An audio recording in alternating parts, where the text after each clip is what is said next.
வளர்ச்சி ஊக்கிகள்ல முக்கியமா எல்லாரும் தெரிஞ்சிருக்க வேண்டியது மீன் அமிலம் தயாரிக்கிறது. இந்த மீன் அமிலத்துல ஒன்றும் மலிவார்ந்த மீனையே வாங்கி பயன்படுத்தலாம், இல்லைன்னா பெரிய மீன்கள் வெட்ட இடத்துல கழிவுகள் விழும்.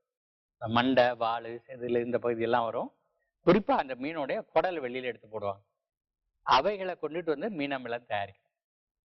மீன் அமிலம் மீனுடைய கழிவு 1 கிலோ இருக்குன்னா 1 கிலோ வெள்ளத்தை சேர்த்து அதை பிசையணும். பிசைஞ்சு ஒரு வாளிக்குள்ள வச்சு காத்து போகாதபடி மூடி வச்சிடணும்.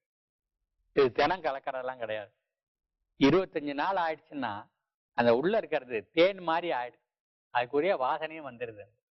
அதை 10 லிட்டர் பிடிக்கக்கூடிய ஒரு ஸ்ப்ரேயருக்கு 30 மில்லி தான் கலக்கணும். அதை கலந்து அப்படி அந்த பயிர் மேல தெளித்தோம் அப்படின்னா பயிர் பச்சை கொடுத்து வளருது. அதனால விவசாயிகள் மீன் அமிலத்து மேல ரொம்ப ஆர்வம் அதிகமாயிட்டாங்க. அந்த பச்சை அறுவடை வரலும் மாறாம இருக்குன்னு சொல்றாங்க. அதனால மீன் அமிலம் தயாரிக்கிறது எப்படின்னு நம்ம எல்லாரும் கத்துக்கணும். மீன் அமிலம் தயாரிக்கிறது எளிது. எங்க பார்த்தாலும் மீன் கழிவு கிடைக்கிறது. அது வெள்ளத்துக்கு மட்டும் தான் நம்ம பணம் செலவழிக்கிறோம். அடிக்கடி கலக்க வேண்டிய அவசியம் கிடையாது.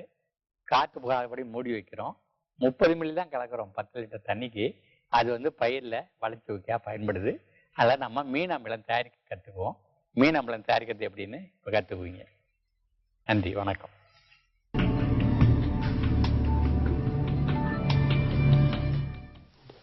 நம்ம பார்க்க போகிறது மீன் அமிலம். இதுக்கு தேவைப்படும் பொருள் மீன் 2 கிலோ, நாட்டு சர்க்கரை 2 கிலோ.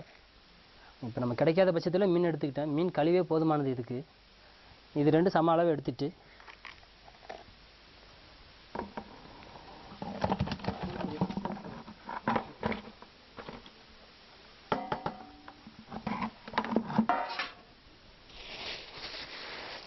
சம அளவு நாட்டு சர்க்கரையும் 2 கிலோ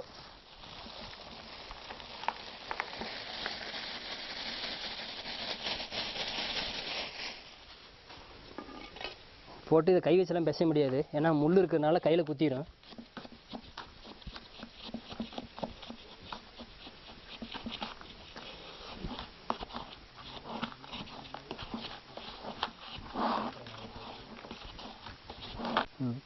இதுக்கு தண்ணி நம்ம ஊற்ற தேவையில்லை.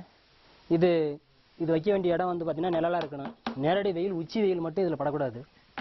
பாதுகாப்பான இடமா இருக்கணும். ஏன்னா மீன் இதையும் நாய் சாப்பிட பார்க்கும். அதனால பாதுகாப்பான இடத்துல வச்சிட்டோம்னா 21 நாளில் இது ரெடி ஆயிடும். 22ஆம் நாள் பயன்படுத்த ஆரம்பிக்கலாம். 10 லிட்டர் தண்ணிக்கு இதுலேருந்து 100 ml எடுத்துக்கலாம். இதனோட பயன் என்னன்னா, செடியெல்லாம் அந்த வளர்ச்சி இல்லாமல் அப்படியே ஒரு மாதிரி பசப்படிக்காமல் அப்படியே இருக்கு. இதை அடித்து ஒரு 3 நாள் 4 நாள்லேயே புது தளர்வு வர ஆரம்பிக்கும். ரெண்டாவது, இது வறட்சி நல்லா தாங்கும். மானாவாரி பயிர்களுக்கு ரொம்ப நல்லது. இப்போ விதைச்சிருக்கிறோம், எல்லாம் முளைச்சிருக்குது. இப்போ ஒரு தண்ணி மழை பெஞ்சா பரவாயில்ல அப்படின்னு எதிர்பார்ப்போம். ஆனால் நம்ம எதிர்பார்க்குற நேரத்தில் மழை பெய்யாது. அந்த டைமில் இதை அடிச்சிங்கன்னா ஒரு 10 நாள் வறட்சியை தாங்கக்கூடிய இது மீன் அமிலத்துக்கு உண்டு.